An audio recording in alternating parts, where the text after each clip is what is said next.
तपाईले प्रकाश सुवेदीलाई पागल भन्नुभएको छ नि, उहाँले त चित्त दुखाउनु भएको छ। तपाईँ पनि पागल है। सोचे थे जिंदगीमा के भयो आज। तपाईँ कसैलाई महानायक मान्नुहुन्छ चलचित्र क्षेत्रमा? सबै महानायक, तपाईँ महानायक, म महानायक, सबै महानायक नि। भुवन केसी महानायक हो कि होइन? हो। शिवश्रेष्ठ महानायक हो कि हो। होइन? सबै महानायक।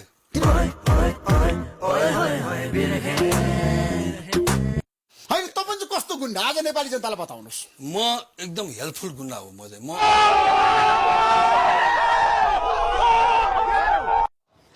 अनि नि जस्तै जिन्दगीमा तपाईँले धेरै मान्छे कुटे भन्ने पनि इन्टरभ्यूहरू आउँछ क्या?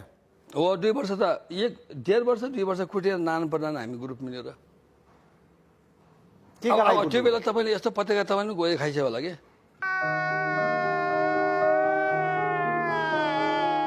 जुन कुट्नुभयो नि तपाईँले सुपारी लिएर कति पैसा कमाउनु भयो त? अब त्यो बेला अब भनौँ न, मेरो 1 सर्टको 1000 बिलिन्छ मैले।